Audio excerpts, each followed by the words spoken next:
Hello friends, मैं रश्मि स्वागत करती हूँ आप सबका निर्मेश गार्डन में। दोस्तों, जनवरी ख़त्म हो गया है, सर्दी भी जाने वाली है। अभी न तो इतनी ठंड पड़ रही है, ना ही इतनी ज़्यादा धूप होती है। तो यही समय है जब हम हमारे पेरिनियल प्लांट हैं उनको तैयार करते हैं। सभी हमारे गुड़हल, मोगरा, टिकोमा, बोगनवेल, चंपा, एडेनियम, इक्सोरा, ये सारे जो प्लांट हैं जो गर्मियों में हमें फ्लावर देते हैं, उन्हें हम खाद पानी देते हैं और उनकी प्रूनिंग करते हैं। तो चलो उन्हें गर्मियों के लिए तैयार करते हैं।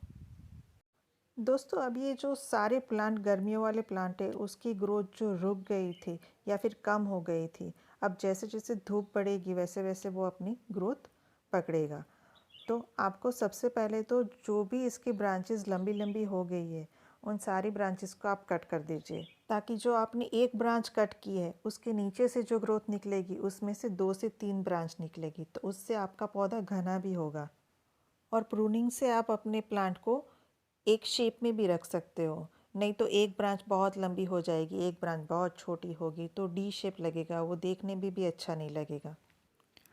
गुड़हल के कई प्लांट में अभी भी आपको कलियां दिख रही होगी, लेकिन अगर आपको आगे चल के अच्छी फ्लावरिंग लेनी है तो आप इस कलियों को अभी सेक्रीफाइस करके इसको प्रून कर दीजिए। ये सुडोरेंथमम का प्लांट है, कॉमनली इसे फॉल्स इरेंथमम प्लांट कहते हैं। ये बहुत तेज़ी से बढ़ता है और इसकी कटिंग भी बहुत आसानी से लग जाती है। इसमें रेड कलर के फ्लावर आते हैं और जो ग्रीन वाली वैरायटी है उसमें वाइट कलर के फ्लावर आते हैं। और ये भी जब जैसे धूप ज़्यादा होती है तब ज़्यादा खिलता है। देखिए, मेरे जितने प्लांट थे आगे की तरफ रखे हैं उसमें सारे मैंने प्रूनिंग कर दी है। कटाई छटाई करने के बाद अब हमें मिट्टी पे काम करना है। अब हमें मिट्टी की गुड़ाई करनी है। दोस्तों, जब भी आप ये काम करें तो आप 1 या 2 दिन अपने प्लांट में पानी मत दो। इसकी वजह से पॉट में जो ऊपर की सतह मिट्टी जो है वो सूख जाएगी, तो आपको गुड़ाई करने में आसानी होगी। दोस्तों, गुड़ाई करने से हमारे प्लांट की जड़ को ऑक्सीजन मिलती है और उसकी वजह से वो हम जो भी खाद डालते हैं उसको वो अच्छी तरह से एब्जॉर्ब करके हमारे प्लांट को पहुंचाता है। गमलों की साइड साइड से गुड़ाई करके आप जितनी भी मिट्टी निकाल सकते हो उतनी निकाल लो। ऐसा करते वक्त आपकी जो इसमें फाइब्रस रूट होती है वो थोड़ी सी डैमेज होगी, वो टूटेगी, लेकिन उससे कोई दिक्कत नहीं होगी। लेकिन जो मेन जड़ है उसे नुकसान नहीं होना चाहिए, इस बात का ध्यान रखें। देखिए, इस तरह से साइड साइड से आप जितनी भी मिट्टी निकाल सकते हो उतनी निकाल लीजिए।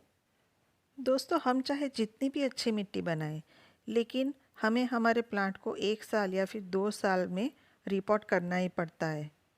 या तो उसकी मिट्टी जो है वो हार्ड हो जाती है या फिर जो पौधा है वो रूट बाउंड हो जाया होता है, तो हमें उसको पूरा निकाल के फिर से रिपोर्ट करना पड़ता है। तो अगर आपका पौधा कोई ऐसा है तो आप इस वक्त रिपोर्ट भी कर सकते हो। इस टाइम पे आपका प्लांट शॉक में नहीं जाएगा। मेरे भी 2 से 4 पौधे ऐसे हैं जिसे मुझे पूरा निकाल के रिपोर्ट करना है, तो जब मैं रिपोर्टिंग करूँगी तो उसका वीडियो मैं आपके साथ ज़रूर शेयर करूँगी। बेहतर होगा अगर आप ये गुड़ाई का काम शाम के वक्त करें और मिट्टी निकाल के प्लांट को ऐसे ही रात भर छोड़ दें, ताकि प्लांट की रूट को अच्छी तरह से हवा मिले। अब देखिए, मैंने ये सारे गमले मैंने तैयार कर लिए हैं।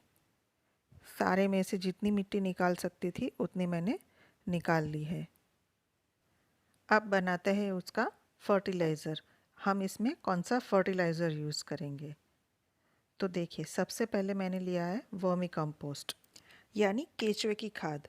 हमारे प्लांट में जो भी न्यूट्रिएंट चाहिए वो सब इसमें बैलेंस मात्रा में होता है, यानी कि नाइट्रोजन, फास्फोरस और पोटाशियम।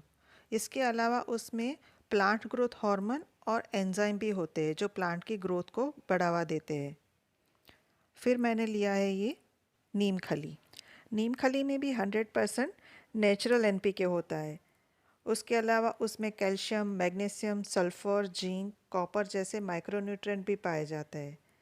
और ये एंटी फंगल भी होता है, तो वो हमारे प्लांट में फंगल इन्फेक्शन नहीं लगने देगा।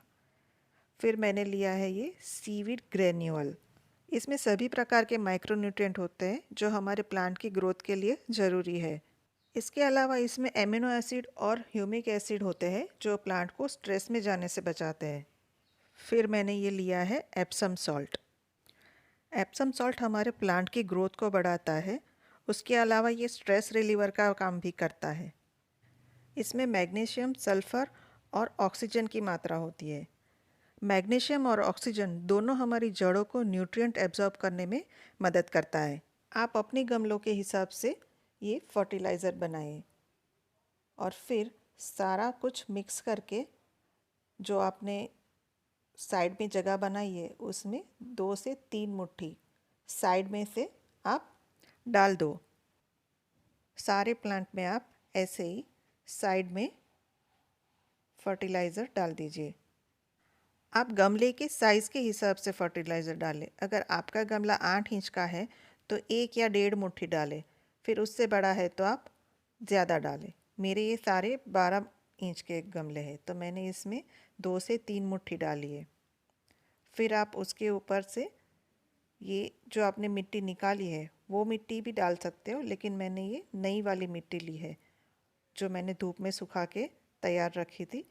उसको मैंने ऊपर से नई मिट्टी डाल दी है। तो आप फर्टिलाइज़र डाल के सारे गमलों में ऊपर से मिट्टी डाल के कवर कर दीजिए।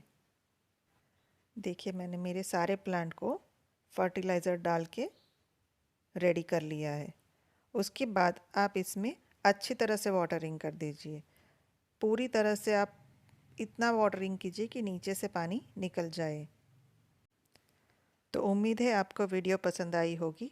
अगर पसंद आई है तो लाइक कीजिए और मेरे चैनल को सब्सक्राइब भी कर लीजिए। Thank you.